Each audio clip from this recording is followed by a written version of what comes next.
Hello friends, welcome to Nirali's kitchen. આજે આપણે બનાવવા જઈ રહ્યા છીએ મિક્સ વેજ, જે બનાવવામાં એકદમ ઇઝી અને ક્વિક રેસીપી છે. આપણે આ રેસીપી રેસ્ટોરન્ટ સ્ટાઇલ બનાવવા જઈ રહ્યા છે. તો આ સબ્જી તો તમને પસંદ આવે તો મારા પેજને ચોક્કસથી ફોલો કરજો અને મારા વિડીયોને લાઇક, કમેન્ટ અને શેર કરવાનું ભૂલશો નહીં. તો ચાલો આપણે રેસીપી શરૂ કરીએ. તો મિક્સ વેજ બનાવવા માટે મેં અહીં લીધા છે 2 મીડિયમ સાઇઝના બટાકા, 150 ગ્રામ જેટલું ફ્લાવર, 1 કેપ્સિકમ અને 1 ગાજર, જેને મેં મીડિયમ સાઇઝમાં કટ કરી લીધા છે.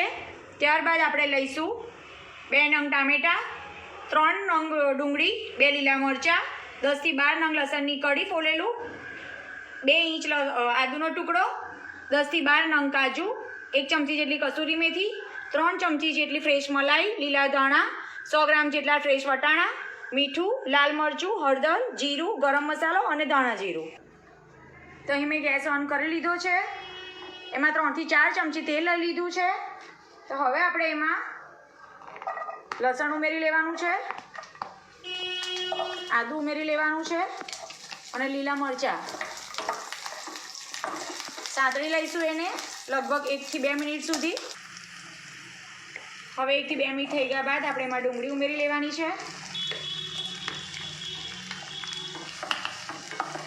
એને પણ આછો ગુલાબી કલર આવે ત્યાં સુધી ફ્રાય કરી લેવાની છે. ડુંગળીને પણ 1 થી 2 મિનિટ થઈ ગઈ છે. તો આ ટાઈમે આપણે એમાં કાજુ ઉમેરી લેવાના છે. કાજુને પણ ફ્રાય કરી લઈશું. ડુંગળીને આપણે ત્યાં સુધી સાંતળવાની છે કે જ્યાં સુધી એનો લાઇટ પિંક કલર ના આવી જાય.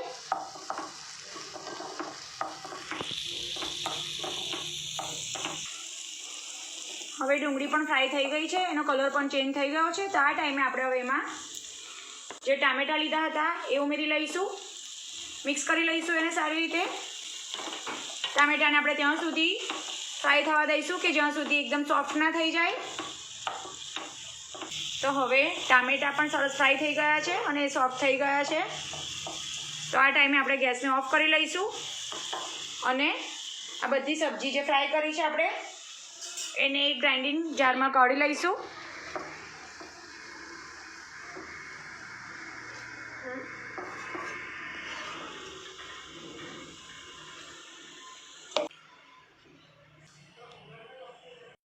અહીં મેં બધી સબ્જી ફ્રાય કરીને એક મિક્સર જારમાં કાઢી લીધી છે અને એને આપણે ફાઇન પેસ્ટ બનાવી લેવાની છે. પરંતુ એક વાતનું ધ્યાન રાખીશું કે એમાં બિલકુલ પાણી નથી એડ કરવાનું અને એકદમ ઠંડી થઈ જાય પછી જ એની પેસ્ટ કરવાની છે.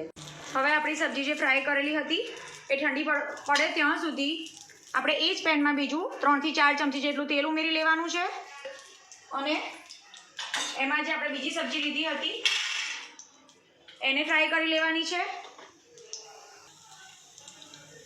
તો પહેલાં આપણે લઈ લઈશું બટાકા.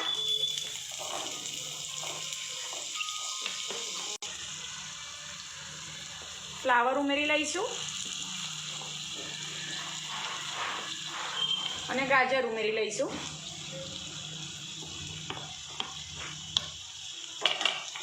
ફ્રાય કરી લઈશું એને સારી રીતે 2 થી 3 મિનિટ માટે. તો અહીં મેં અત્યારે અહીંયા 3 થી 4 સબ્જી લીધી છે, પરંતુ તમને જે સબ્જી પસંદ હોય આ ટાઈમે તમે એડ કરી શકો છો. ફણસી પણ ઉમેરી શકો છો. આ સબ્જીને આપણે 4 થી 5 મિનિટ સુધી ફ્રાય કરવાનું છે. અત્યારે આપણે કેપ્સિકમ અને વટાણા નથી લીધા, એ 4 થી 5 મિનિટ પછી આપણે ઉમેરીશું. તો ઓલમોસ્ટ આ સબ્જી ફ્રાય થઈ ગઈ છે. હવે આપણે એમાં કેપ્સિકમ ઉમેરી લઈશું અને વટાણા ઉમેરી લઈશું. આ સબ્જી ઉમેર્યા પછી ફરી બીજી 3 થી 4 મિનિટ આપણે ફ્રાય કરી લઈશું એને. આ ફ્રાય કરતી વખતે ધ્યાન રાખવાનું છે કે આપણે એને બિલકુલ કવર નથી કરવાનું, બસ આવી જ રીતે એને ફ્રાય થવા દેવાના છે. તો ફ્રેન્ડ્સ, આપણા બધા જ વેજીટેબલ્સ હવે ફ્રાય થઈ ચૂક્યા છે. તો હવે આપણે ગેસને ઓફ કરી લઈશું. હવે ફ્રાય થઈ ગયેલા વેજીટેબલ્સને આપણે એક પ્લેટમાં કાઢી લેવાનું છે.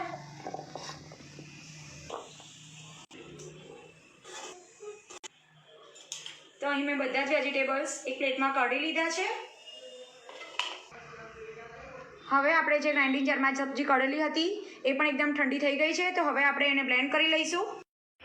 તો અહીં આપણે જે પેસ્ટ બનાવી હતી એને એક બાઉલમાં કાઢી લીધી છે. ત્યારબાદ એ જ કઢાઈમાં મેં 3 થી 4 ચમચી તેલ લઈ લીધું છે એમાં આપણે જીરું ઉમેરી લઈશું. જીરાને ફ્રાય થવા દઈશું. જીરું ફૂટી જાય એટલે આપણે એકદમ ગેસની ફ્લેમ સ્લો કરી લેવાની છે, કારણ કે આ ટાઈમે આપણે એમાં હળદર અને લાલ મરચું ઉમેરવાનું છે.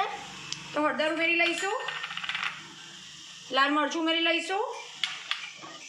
એને 1 મિનિટ સુધી આપણે સ્લો ફ્લેમ પર થવા દઈશું. આ પ્રોસેસથી આપણી સબ્જીનો કલર એકદમ ફાઇન આવશે. હવે આપણે જે પેસ્ટ કરેલી હતી એ ઉમેરી લેવાની છે.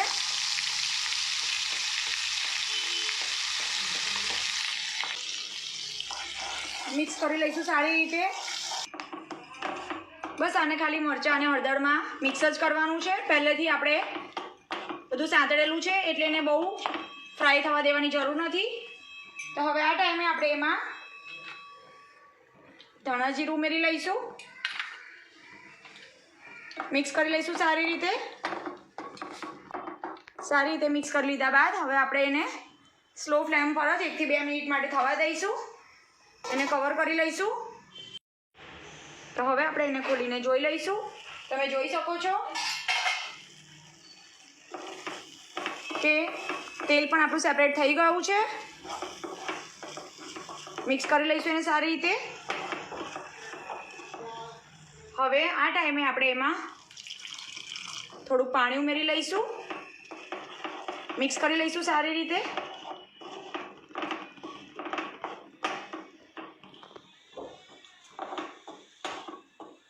બીજું થોડું પાણી ઉમેરી લઈશું. ટોટલ મેં અહીં 1 ગ્લાસ જેટલું પાણી ઉમેર્યું છે. મિક્સ કરી લઈશું સારી રીતે એને. હવે આપણે જે વેજીટેબલ્સ ફ્રાય કરેલા હતા એ ઉમેરી લઈશું.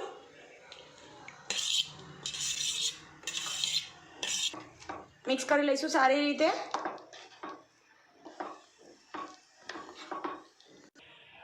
તો ફ્રેન્ડ્સ, વેજીટેબલ્સ બધા મિક્સ થઈ ગયા છે, પણ આપણે અત્યાર સુધી મીઠું નથી ઉમેર્યું. તો આ ટાઈમે આપણે એમાં મીઠું ઉમેરી લેવાનું છે.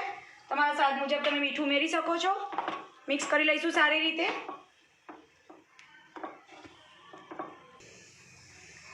તો મીઠું ઉમેર્યા પછી આપણે એને 10 થી 12 મિનિટ સુધી કવર કરી લઈશું, કે જ્યાં સુધી એ વેજીટેબલ્સ બધા ચડી ના જાય. તો હવે 10 થી 12 મિનિટ થઈ ગઈ છે. આપણે એનું ઢાંકણ ખોલી લઈશું. આપણી સબ્જી ઓલમોસ્ટ કૂક થઈ ગઈ છે. એકવાર મિક્સ કરી લઈશું સારી રીતે. અને હવે આ ટાઈમે આપણે જે ફ્રેશ મલાઈ લીધી હતી એ ઉમેરી લેવાની છે. 2 થી 3 ચમચી જેટલી મલાઈ ઉમેરી લીધી છે. હવે આપણે એને મિક્સ કરી લઈશું સારી રીતે. તમારી પાસે જો ફ્રેશ ક્રીમ હોય તો તમે એ પણ ઉમેરી શકો છો. ત્યારબાદ એમાં ગરમ મસાલો ઉમેરી લઈશું. મસાલો ઉમેરી લીધા બાદ આપણે એને ફરી એકવાર મિક્સ કરી લેવાનું છે.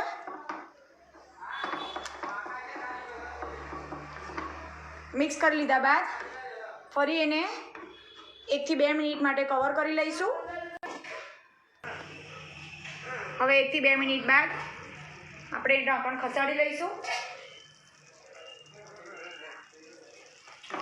મિક્સ કરી લઈશું ફરી એકવાર.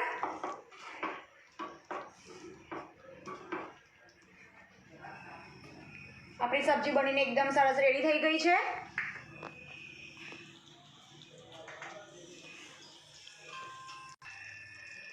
ત્યારબાદ થોડી કસૂરી મેથી લઈ અને આવી રીતે હાથથી ક્રશ કરીને ઉમેરી લઈશું.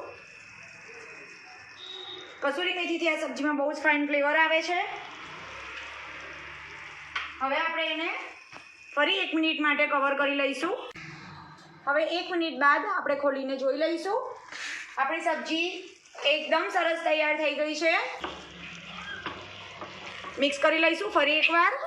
કલર પણ ફાઇન આવ્યો છે અને સ્મેલ પણ એકદમ સુપર્બ આવી રહી છે. તો હવે આપણે એને સર્વ કરી લઈશું. ગેસને ઓફ કરી લીધો છે. તો ફ્રેન્ડ્સ, તૈયાર છે આપણી ધાબા સ્ટાઇલ મિક્સ વેજ સબ્જી, જે સ્વાદમાં પણ એકદમ ટેસ્ટી લાગે છે. જેટલી દેખાવમાં સરસ લાગે છે એટલી સ્વાદમાં પણ એકદમ સુપર્બ લાગે છે. તો ફ્રેન્ડ્સ, આ સ્ટાઇલથી તમે જો સબ્જી બનાવશો તો તમને ખૂબ જ પસંદ આવશે અને તમારા ઘરે જો કોઈ ગેસ્ટ આવશે તો એમને પણ ખૂબ જ ગમશે. તો ચોક્કસથી તમે ટ્રાય કરજો. બનાવવા પણ એકદમ ઇઝી છે અને સ્વાદમાં એકદમ ટેસ્ટી લાગશે. તો ચોક્કસ તમે બનાવજો અને મને કમેન્ટ બોક્સમાં જરૂર જણાવજો કે તમને મારી આ નવી રેસીપી કેવી લાગી. અને આ સબ્જી તમે રોટલી, ભાખરી અથવા પરોઠા સાથે એન્જોય કરી શકો છો. તો લાસ્ટમાં હવે આપણે એને લીલા ધાણાથી ગાર્નિશ કરી લઈશું. તો ફ્રેન્ડ્સ, આવી બીજી નવી રેસીપી જોવા માટે મારા પેજને ચોક્કસથી ફોલો કરજો. લાઇક, કમેન્ટ અને શેર કરવાનું ભૂલશો નહીં. તો ફ્રેન્ડ્સ, ફરી મળીશું એક આવી નવી રેસીપી સાથે. Bye bye.